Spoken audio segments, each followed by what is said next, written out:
So Henry Clay has put together this brilliant compromise where we're going to admit Missouri as a slave state, admit Maine as a free state, and then we are going to draw this line at 3630. And we are going to live happily ever after, all right, that we have put this to rest and we don't have to worry about this slavery issue anymore.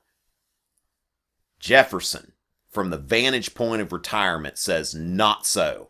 Jefferson, who was part of this founding generation and sees a red flag. All right. So the sage of Monticello, who was in retirement, he didn't make a public pronouncement because that wouldn't have been proper for somebody in his position, in his generation as he saw it. But Jefferson wrote a letter to his friend John Holmes. And this letter was about Jefferson's fears as someone who was observing what was going on and the fears that he had for what this debate was going to do to the Union that he had worked so hard to build.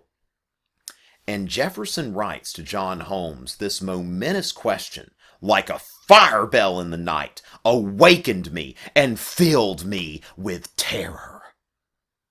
Sounds like he's just being kind of dramatic, right? But let's see what he says. I considered it at once as the knell of the Union. Now, the knell is not something that we use a lot today, but a knell is the sound of a bell, especially when rung solemnly for a death or funeral. So when Jefferson heard news of this debate, that they were debating whether or not Missouri could be a slave state or a free state, the first debate of its kind really in Congress, because the Northwest Ordinance wasn't really a debate. It was just kind of like, okay, that's going to be the way it is. But Jefferson said, look, this is going to be a problem. It is hushed indeed for the moment, but this is a reprieve only, not a final sentence, a geographical line coinciding with a marked principle, moral and political, once conceived and held up to the angry passions of men, will never be obliterated, and every new irritation will mark it deeper and deeper. Jefferson's saying here that, look, you can't just say that we're going to argue about this stuff. It's just kind of like, James Franco on Pineapple Express. Pandora doesn't go back in the box. She only comes out, right? The monkey's out of the bottle or whatever. And this is the sort of thing where Jefferson says you can't just argue about something like this and stop. You can think of friends that you have. There are some people that can't talk about certain things with their friends or their boyfriend or girlfriend or their spouse. They just know. They just can't talk about it.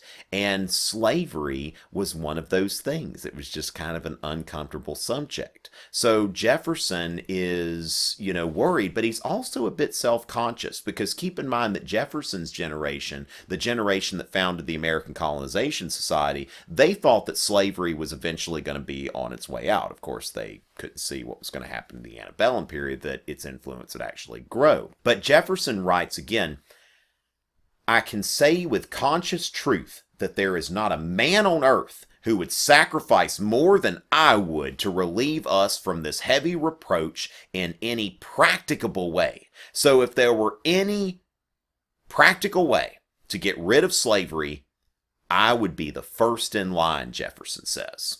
A general emancipation and expatriation could be effected, and gradually and with due sacrifices, I think it might be. So maybe, gradually.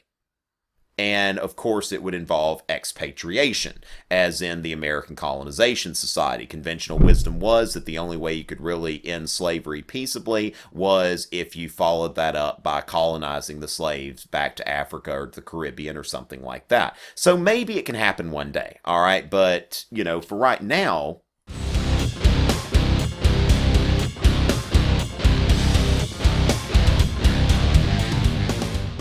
there's an old Latin phrase. Of course, Jefferson wrote this in English, but it comes from an old Latin work, and it is Auribus teneo lupum. And what it means is that we have the wolf by the ear.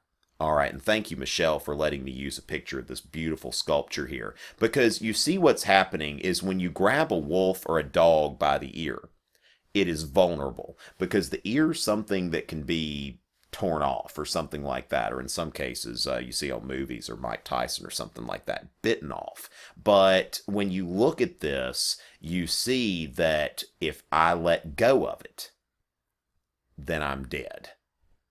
If I hold on to it, then I'm in a very uncomfortable position. And it's really one of those kind of catch-22. If you've got the wolf by the ear, then it is a situation where you are uncomfortable in it. You can't maintain it, but then you can't let go of it because it would have even more dangerous consequences. I regret that I am now to die in the belief that the useless sacrifice of themselves by the generation of 76 to acquire self-government and happiness to their country is to be thrown away by the unwise and unworthy passions of their sons. That all it took was a generation to screw this whole thing up and to start arguing over stuff that is only going to lead to disunion. My only consolation is to be that I live not to weep over it. If they would but dispassionately weigh the blessings they will throw away against an abstract principle more likely to be affected by union than by scission, they would pause before they would perpetrate this act of suicide upon themselves and of treason against the hopes of the world.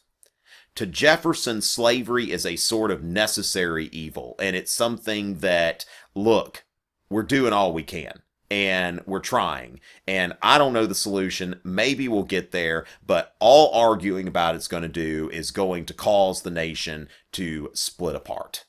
And so this private letter that Jefferson wrote, that he never really intended necessarily for anybody to see, it really became a defining sort of document, because Jefferson is really the first person to be a prophet of disunion. Calhoun in 1850 will do a similar thing in his last speech that he ever gave to the Senate.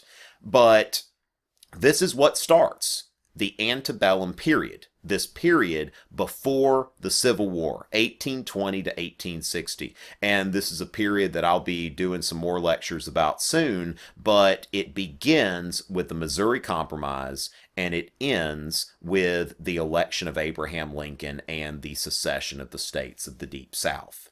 Speaking of secession in the South and all of that kind of stuff, might give you a little preview here, because Jefferson was a slave guild guy. Jefferson didn't like that he owned slaves. He didn't think it was right. He thought it was evil. And he's like, look, I'd love to get rid of it. I just don't see a way to do it right now. But there was a voice in the debate. Charles Pinckney, who had been present during the Constitutional Convention, was one of the guys that signed the Constitution. And during this debate, hearing all these people that were dissing slavery, he got up there and he said, look, all right, all this stuff about slavery being bad, nothing can be further from the truth. Slavery is a good thing, and you know what? I can prove it. And he goes into a slew of logical fallacies, all right, that he says, I went to Philadelphia one time, and the city itself is 10% black, but I went to the prison, and half of them were black. So, therefore, slavery is the best condition for the African race, which, of course, there are other reasons why people end up in jail, such as poverty and racism and all of that kind of stuff, but he wasn't taking that into account. But what is interesting about this is the only people to defend slavery at this time were people from South Carolina.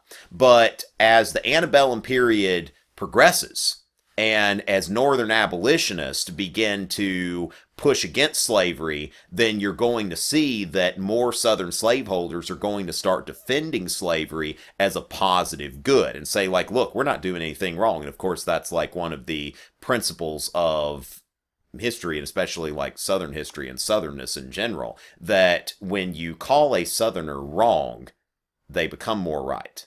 See, tell me I'm wrong. Like, see, I just became more right. Like, you told me that, and it's like, okay, well, thank you. I just became more right because you said I was wrong. And if you understand that, then you understand something about Southerners. It's probably true about humanity, but it is especially true of Southerners. So let's review. We've been talking about Jefferson, we've been talking about the Missouri Compromise and all that kind of stuff. Let's remember Henry Clay's compromise proposal. 1, admit Missouri is a slave state. In compensation to the North, to keep the parity of slave and free states, we will admit Maine as a free state, split up Massachusetts with the consent of the state of Massachusetts. And then we will prohibit slavery in the territories of the Louisiana Purchase north of the 3630 line. 36 what? 3630. All right, there we go. So, that's it. Hopefully you learned something. If you did, subscribe to my channel, tomrichey.net, Twitter, Instagram, Facebook, all of that stuff. Looking forward to more APUSH lectures soon. Until next time.